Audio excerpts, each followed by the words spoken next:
I am Kashif Ahmad, इनका प्रश्न है डायरेक्ट सेलिंग में नए लोगों को सक्सेस अचीव कराने के लिए सबसे इम्पोर्टेंट स्किल क्या है?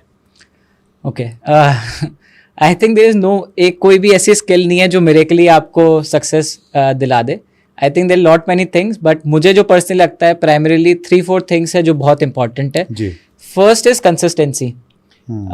बिकॉज अगर आपको किसी भी काम में मास्टरी हासिल करनी है तो you have to do that thing continuously. मतलब आपको रेगुलर जब तक आप नहीं करेंगे आप किसी भी चीज़ में मास्टरी हासिल नहीं कर सकते हैं.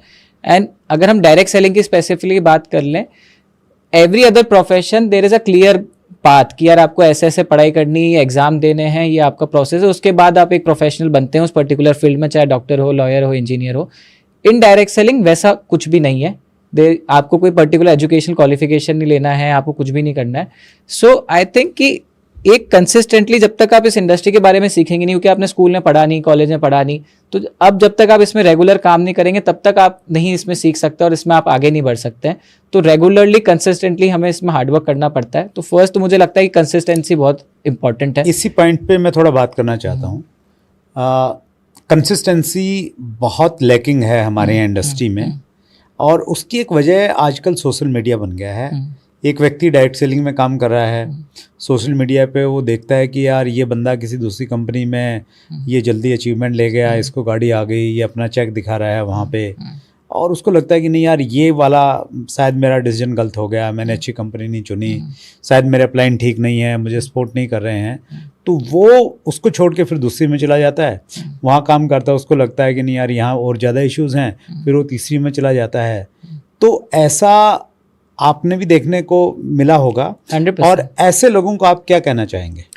100% आई थिंक ये सबसे बड़ा लूप होल है अपनी इंडस्ट्री का कि व्यक्ति टिक के काम करने का जो माइंडसेट है, पेशेंस स्पेशली एक जो चीज़ होती है वो बहुत ज़्यादा लैकिंग है. बिकॉज स्पेशली अगर मैं यूथ की भी बात करूँ, आज मेरे पिताजी भी मुझे एक ही चीज़ कहते हैं कि सबसे बड़ी जो डिफरेंस उनकी जनरेशन और हमारी जनरेशन है उनको देखने को मिलता है कि आज के लोगों में पेशेंस नहीं है. They want everything very quick.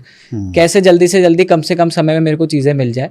But actually अगर आपको लेगेसी क्रिएट करना है, आपको बिजनेस क्रिएट करना है, तो इट टेक्स टाइम. तो पहले तो लोगों का माइंडसेट आज लोगों को बदलना पड़ेगा कि अगर आप कुछ बड़ा करना चाहते हैं, अच्छा करना चाहते हैं, तो आपको उसको समय देना पड़ेगा. आप किसी भी कंपनी में जाएंगे, कहीं भी काम करेंगे, काम तो आपको करना ही पड़ेगा. तो इट इज़ बेटर कि जहाँ पर आप हैं, जितना आप उसको समझ चुके हैं, जितना प्रोडक्ट के बारे में जानकारी ले चुके हैं, तो वहाँ पे आप अपना 100% देने का प्रयास करें. And even though if you have any issues, by chance आपको एग्जिस्टिंग आप जहाँ काम कोई चैलेंजेस आ रहे हैं, तो talk to your upline and talk to the management of the company. I am sure अगर आपने सही डिसीजन, कंपनी सही होगी, तो आपकी प्रॉब्लम्स का सॉल्यूशन जहाँ पर आप हैं वहीं पे कर देंगे. You don't have to change your company और change your decision to have a better life.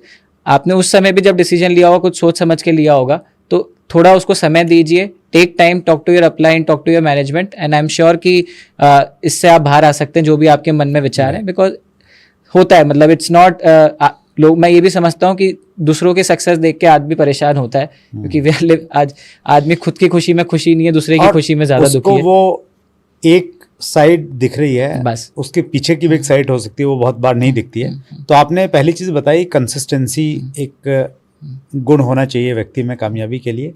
और कुछ चीज़ें ऐड करना चाहेंगे? Second is resilience. Resilience in terms of मुझे लगता है कि नो मैटर आप दुनिया का कोई बार बिजनेस कर रहे हो, business is never like this. Business is always up and down, up and down. कभी अच्छा है, कभी बुरा है, कभी कुछ सेटबैक्स है, कभी कुछ पॉजिटिव्स है. तो एक व्यक्ति को माइंडसेट बनाना चाहिए कि मेरी लाइफ में प्रॉब्लम आएंगे, मेरे इस बिजनेस में स्ट्रगल आएंगे, एंड उस स्ट्रगल्स को मैं फाइट करके ही आगे बढ़ूंगा. तो वो कहते हैं ना, डर के आगे जीत है. तो एक्चुअली वो ट्रू है. मतलब वो अगर आप जब तक अपने कंफर्ट जोन से बाहर नहीं आएंगे और आप कोई भी एक प्रॉब्लम में ही आप हार मान लेंगे कि यार ये अब मेरे से नहीं होगा, क्योंकि डायरेक्ट सेलिंग में लोग आते हैं जाते हैं.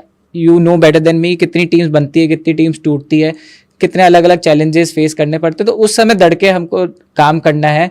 जो भी सेटबैक्स आए हैं उसको हमें इग्नोर करके अपना जो गोल है, जो लॉन्ग टर्म आपने सोच है, जो बिगर पिक्चर है, उसको ध्यान रख के हमको आगे बढ़ना है.